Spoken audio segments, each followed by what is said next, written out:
Welcome. My name is Penelope Chatterton. Welcome to Awaken the Dream. My friends, I spotted someone on television a month ago who was very pretty, vivacious, and had a lot of passion, and she had a beautiful mission, and her name is Pastor Jacqueline Trought, better known as Jackie. And I am very happy to have her on with me today. I had a few people that knew who I was talking about. I got the email address, and here she is in a matter of a week. So welcome to Awaken the Dream. Thank you so much. And our conversation was still a little confused to me, but I just am here because we both have very interesting journeys, and I want to know about yours. Okay. And I'm not just nosy, I just think you have such vitality that I know you came from something and a lot of different dynamics, and because as we grow up, we move into our assignments.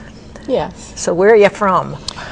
Oh, I dropped from heaven. All right, I'll take that. Where am I originally from? Where? I'm from Jamaica. All right. I was born and raised in Jamaica. Wonderful, beautiful, small island. I'm jealous. You haven't seen anything yet. Let's take you to Jamaica, and then just the food, I think. Being able to sit and cook the outdoors, I think also wood has this wonderful flavor when you cook with wood. You do? I remember once we had the opportunity to have lobster, and these guys, they went out, they got the lobsters fresh on the boat, and they came and they prepared it on the beach side. It was just fresh right from the ocean. It was wonderful. With butter? Oh, yes, with butter. Well, what a lovely place to be raised. A big family, small family? Family of 2 other siblings and mother and father. Okay. And so what's island life like? I mean, is it like Nantucket? Probably not. You can easily slip into being a tomboy and enjoy that. I think Tom Sawyer kind of brings it out if you wanted to, the American version. So you don't have winter? No, we don't. Okay, so I'm trying to get this. My coldest time would be about 70 degrees, and that would be extremely cold. On a day like today, that's yes, oh yes. So we have tropical flowers and everything going all year. And we create different atmospheres around Christmas, around Easter, around our independence, our celebration time.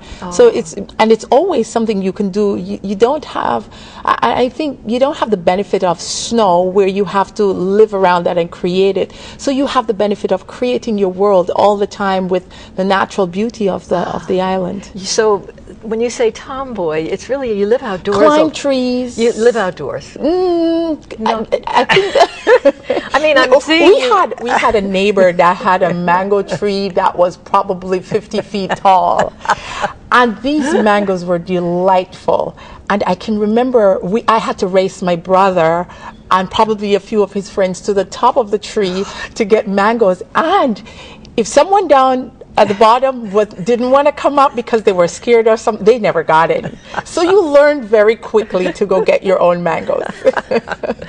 But you had fun. Oh, we had lots of fun. Good sense of family, a lot of community. Tons of community. We were really raised by the community. I remember, this is probably one of my little secrets, I remember wanting so badly to smoke a cigarette. I thought it was so cool to see women kind of just puff, throw the head back, and just enjoy that. And I thought, I would want to do that so badly. But I knew the day that I went into the store to purchase it, even if I had gone 50 miles away from home, somebody would say, isn't that Mr. Johnson's daughter? And before I got home, he would have wind of it. Yes. And it would cost you 25 cents. No. No, it would cost me a whipping. Oh my gosh. Strict parents? No. Culture. No. Culture. To use the whip was not a cruelty. I think it was understood that the child was reined in, and that was one of the ways it was done. Okay. Parents, were they sort of the authority figure, would you say, as a team? Not necessarily. The village was. Oh, this is interesting. Yes. I like that. I do. I get you this idea. I remember we have sugar canes in Jamaica, so it's flat land, and the sugar canes are able to be raised quite easily where I grew up. And at the end of the sugarcane season, the tractors would drive along the road and bring the sugarcane to the factory. So I learned very quickly to hop the tractors and pull out my own sugarcane. And I remember one evening when I got home, I couldn't explain why my clothes were so dirty from school, but my mother knew exactly what had happened. She did? Yes. Oh, you have one of those mothers. No, because someone had passed, seen us, doing what we had to do. And so the whole village was interested in our upbringing. The whole village knew. So somebody would catch you if it weren't mom or dad. Let me tell you, the whole village knew you. Yes. Well, that sense of community, that was a very beautiful, warm. Yes. You must have felt very supported and loved by many. No. Okay. They were meddlers.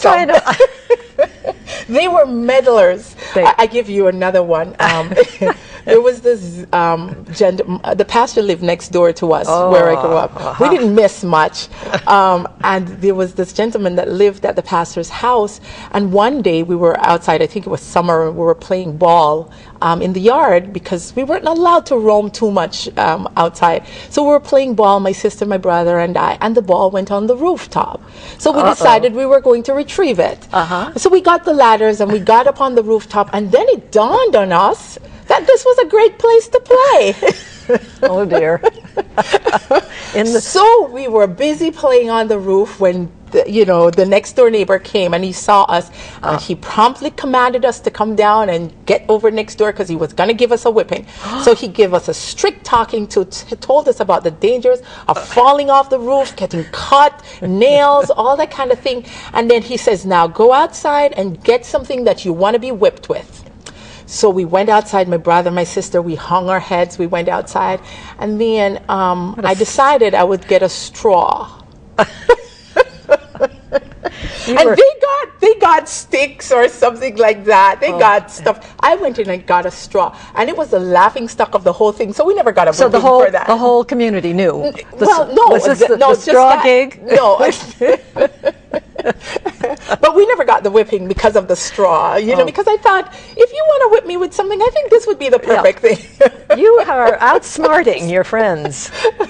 Were you a handful? So, yes. I almost pick up on that. Yes. You're high energy. Yeah, and you know what I noticed, Penelope? There are a lot of kids today that are quite misunderstood.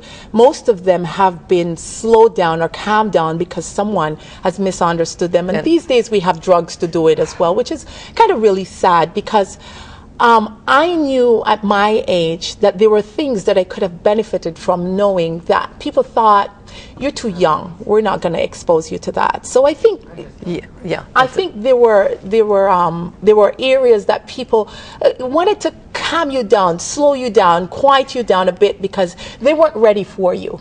Yeah. But I managed. Well, I think in this country we tend to pop a pill rather than breathe or meditate or use, anti-energy solutions, natural, holistic means. Allow yourself to become creative. We live very fast here. Well, so that's why I'm hearing this contrast to Jamaica. It doesn't sound speedy like we are. No, but you live.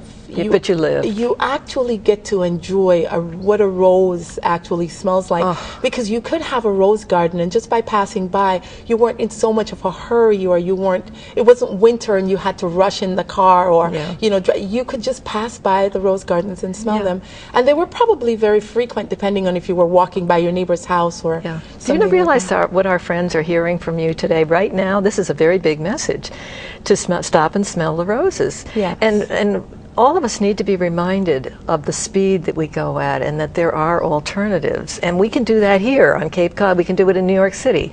We can find ways to calm down. I have to ask you this, on this journey, were your parents spiritual, religious people? My parents were Christians. Christians, okay. Yes. I said I was born on the church bench. Okay. That's just my way of saying I grew up in church all my life. I grew up in church until I was probably about 18 years old. Ah. And at that point, I knew I did not want any more of this church business. Ah. It did not. Okay, Pastor. That makes perfect sense. It does. It did not do what it said it was supposed to do. Okay. And that didn't make sense to me. There were gaps, there were misunderstandings, there were people that you expected, expectations weren't fulfilled, people that you thought would love you, people you thought would care for you within this body of Christian believers that just didn't. Didn't happen. The biggest thing that I thought, though, was when you saw the contrast to what was taught and what was lived. I thought that was the hardest pill to swallow. Yeah. And when I got to probably about 12 years old, my sister and we staged a rebellion. Oh my gosh. Yes. Oh dear. We would go to church. By that time we were very smart. Right. We knew it all. Of course. We were probably smarter than the pastors. Now, is the sister older, younger? My sister is younger, but more vivacious than I am. You would probably, sometimes she calls me the little sister. That's hard to believe. No, you've got to understand. This is no normal thing we're talking. So double trouble showed yes, up. Okay. Yes. But we would concoct different scenarios to go to church and just be troublesome. Yeah. Forget your offering. Yes. Not dressed right. Not dressed properly. That was our first Did you wear earrings? Oh, we couldn't do that. You would go straight to hell. So there were a lot of things that were that we wanted to rebel about. So you heard the teaching and you saw how it was lived, and you saw a big gap. Big gap. Yes. Okay. And saying a big gap is a nice way of just minimizing what you actually felt in your heart. I think another thing that we were taught was never to question some things, or never to, if you see something, don't point your finger, turn a blind eye, close your eyes and walk away. It doesn't exist. Repress it. Yes, repress it. Deny it. Yes. Okay. But we got to stages where we didn't want to deny that anymore, and our way of doing that was rebelling, because of course you really couldn't come outright and say, Mommy, I noticed that and that's not right. So you found other ways of expressing ourselves. Yeah, yeah. So we would go to church and we would snicker and we would laugh and we would just make a big deal out of it. And one day my mother took me outside and gave me a lesson. I won't tell you the lesson, but I never did it again. I got it. Okay. You got it. I got it. Okay. Now, but they were pillars of the church by any chance? My father was actually a pastor. Okay. So and they were really strict Christians. My mother lives here with me now. So is your father still around? My father died. Oh, yes. Sorry. But in the interest of time, let's move on to why I eventually became a pastor. I'm picking up that you are rebelling. So I did the whole mode of rebellion. However, one night I had a dream, and this was probably I was about 12 or 10 years old. And I remember in the dream I was walking away from church. I was walking down the road. There is one way, kind of like a one way out of the community.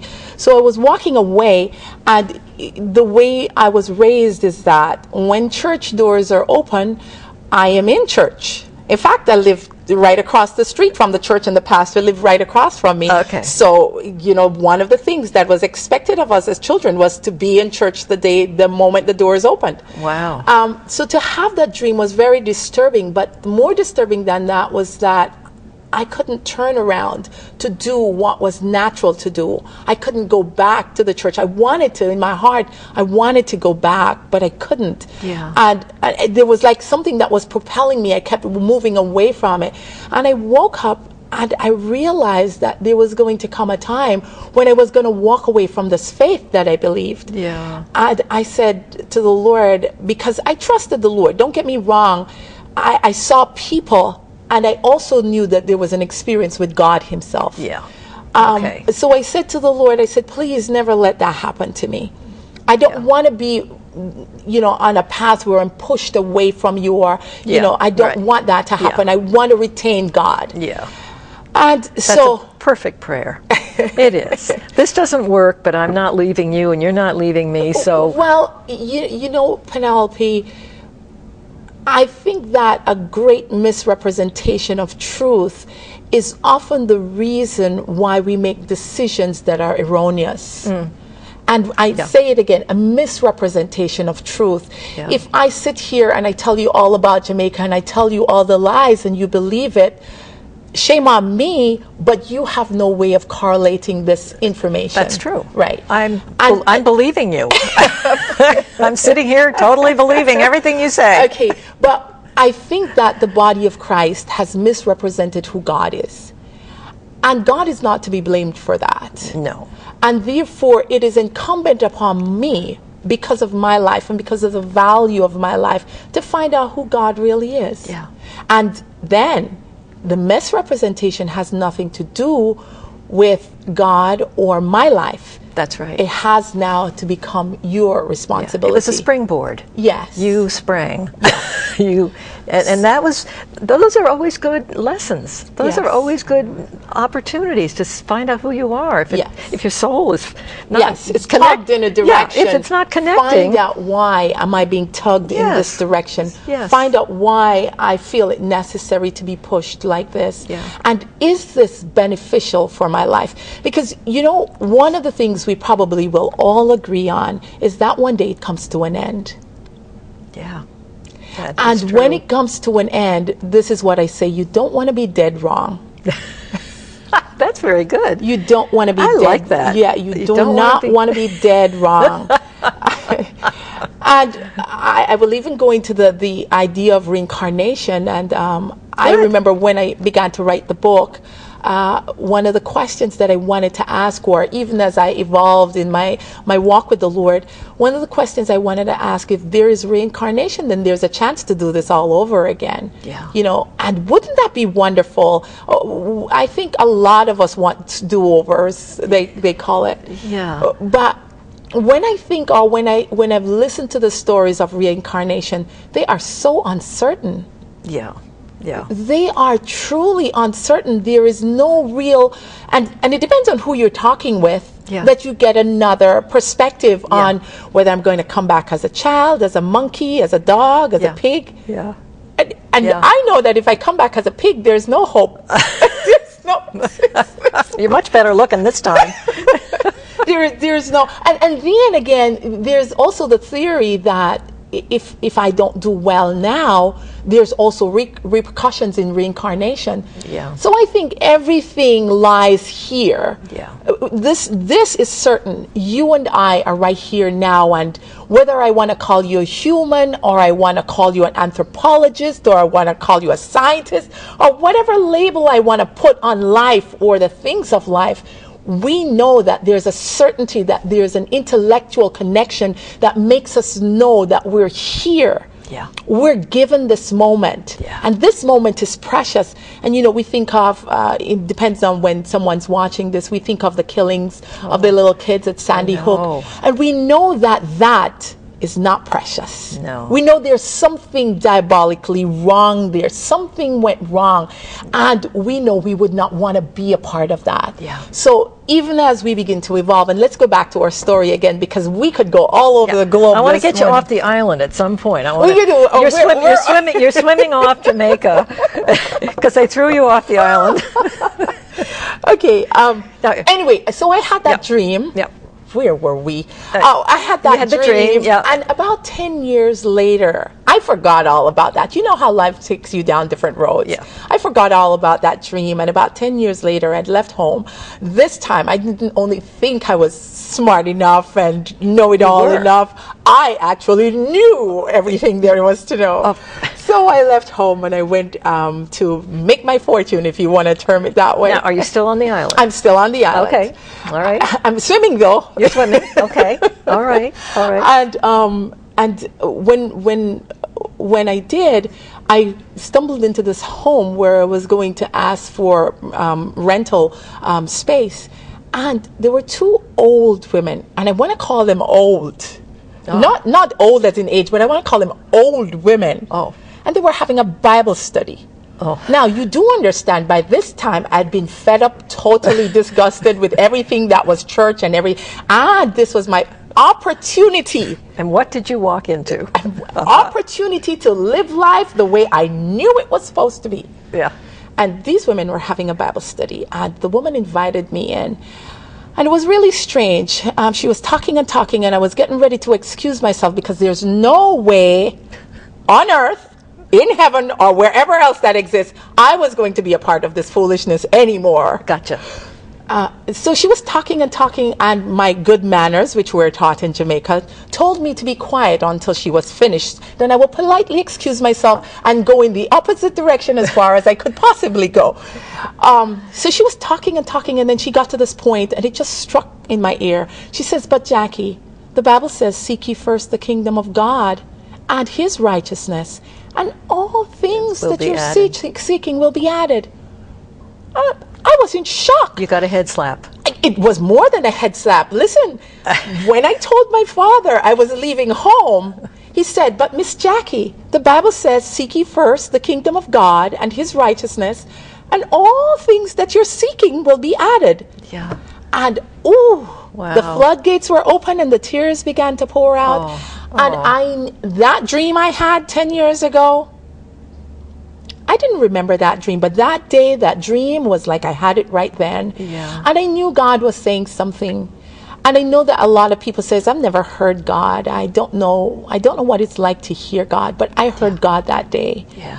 I heard him in my dream. I heard him saying the same words out of two different persons' mouths that never knew each other. I was leaving home. That was what my father said. I was entering into my new life. It was like God was speaking through different persons in different ways. That's the way it happens. And I knew.